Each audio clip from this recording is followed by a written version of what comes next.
না না, এখানে তো সেই বর্ডার। গোবিন্দ দা, এক মিনিট। কসবা তো, কসবা বোধহয় আমি যদি ভুল না করে থাকি, সিনা ভাই গোবিন্দ দা আমাকে হেল্প করতে পারে, কসবা তো পশ্চিমবঙ্গের মধ্যে না? না, আমাদের কসবা সীমান্তে। হ্যাঁ, আমাদের কসবা মানে ত্রিপুরার ওখানে। ত্রিপুরা, ত্রিপুরা না? হ্যাঁ। শুভেন্দু কি আছে? আপনি শুভেন্দুকে এত গুরুত্ব বাড়াচ্ছেন কেন? না, বিএসএফ কে আমি বাড়াচ্ছি না, যেটা পত্রিকায় এসেছে। বিএসএফ হচ্ছে কেন্দ্রীয় ভারতের কেন্দ্রীয় গভর্নমেন্টের নিয়ন্ত্রণে। এখানে দুইটাই দেখতে হবে। আপনি অবৈধভাবে যাবেন যাবেন না সেটাও দেখতে হবে, আবার ভারতকেও সহনশীল আচরণ করতে হবে। এর সঙ্গে শুভেন্দু কি? দাদা থেকে বিষয়টা আমি স্যারের সঙ্গে একমত যে আমরাই কেন বারবার জানছি যে বর্ডারে গেলেই তারা গুলি করছে, আমরা বর্ডার যাচ্ছি কেন, এটা একটা বিষয়। আর দ্বিতীয়ত হচ্ছে তাদেরও সরাসরি গুলি করে হত্যা না করে তাকে তো পায়ে গুলি করেও তো আমরা তাকে অ্যারেস্ট করা যায়, তাকে ধরা যায়, কত রকম কত কিছু আছে।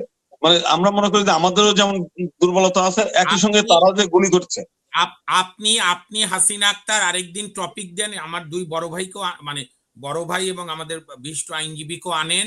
মেইন কথা, আপনার নাগরিক কেন অন্যায়ভাবে শুধু ভারত সীমান্তে না, অসহায় গরিবরা বাড়ি ঘর প্রপার্টি মায়ের গহনা বিক্রি করে প্রথমে লিবিয়া যায়, কি অমানবিক জীবন যাপন করে, মাছের ট্রাকে করে তারপরে ভূমধ্য সাগর পাড়ি দিয়ে ইটালি যায়।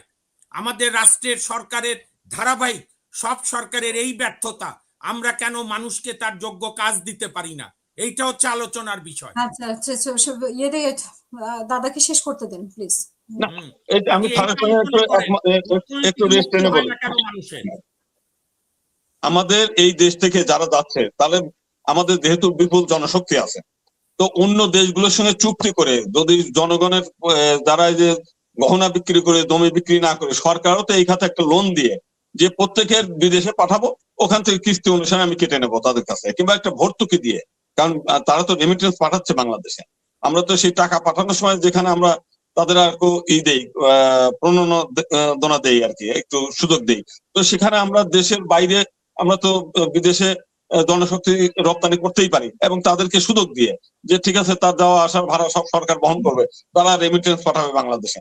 এটা করলেও তো বিভিন্ন দেশের সঙ্গে চুক্তি করে আরো বেশি পরিমাণ কর্মক্ষেত্র খুঁজে বের করে কোন কোন দেশের শ্রমশক্তি দরকার, এইগুলো খুঁজে বের করে, তাহলে তো আমাদের এই জনগণ ওই নৌকায় চড়ে ভূমধ্য সাগর পাড়ি দিতে হয় না, কিংবা কিন্তু সীমান্তে গুলিবিদ্ধ করে বাংলাদেশে সীমান্তের যে বিষয়গুলো সেখানে আমরা বলি যেটা, সেটা কিন্তু দুই দিক দিয়েই আমরা দেখতে পাচ্ছি। একটা হচ্ছে যে আমরা জানছি যে এর আগে ফেলানি থেকে আরম্ভ করে বহু জনের হত্যাকাণ্ডের শিকার হয়েছে এই বর্ডারে, তারা এইগুলো মায়া দয়া খুব একটা বেশি দেখায় তা না, তো আমরা কেন বর্ডারে যাচ্ছি কেন, আমরা জানছি যে তারা এই ঘটনাগুলো ঘটায়। আর দ্বিতীয়ত হচ্ছে যে সেখানে আমাদের এটাও একটা সরকার এটাকে কৈফিয়ত চাইতে হবে দিল্লির কাছে, যে তুমি ওখানে গেলে পরে সাধারণ মানুষ যারা অশিক্ষিত এই লোক যারা কর্ম জন্য বর্ডার এলাকায় যায় আসে, তো এদেরকে সরাসরি গুলি না করে, তো তাদেরকে মানে হত্যা না করে তাদেরকে পায়ে গুলি দিয়ে কিংবা অন্য কোনো পন্থায় তাদেরকে গ্রেফতার করতে পারে। এই ধরনের এই কাজগুলো সরকারকে কঠোরভাবে ভূমিকা রাখতে হবে। না হয়তো এরকম হয়ে যাবে, আগের পররাষ্ট্রমন্ত্রী আব্দুল মোমিন যে বললো তারা গরু চুরি করতে যায়, এই জন্য তারা ধরা খায় সীমান্তে। হাসিনা আক্তার, আমি একটা প্রশ্ন করি, মার্কিন যুক্তরাষ্ট্র যে মেক্সিকো সীমান্তে বর্ডার আপনার বেড়া দিয়ে দিয়েছে যে কেউ অবৈধভাবে আসবে না, আমাদের দেখতে হবে, তার মানে যে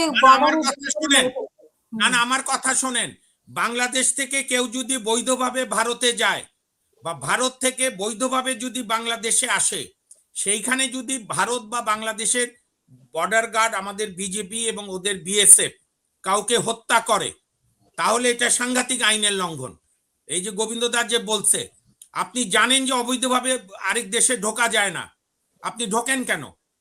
দুই দেশে চোরাচালানের বিরুদ্ধে দুই দেশের লোকরা উদ্যোগ নেয় না কেন? আমাদের এখানেও চোরাচালান বিডিআর ধরে না কেন বিজেপি?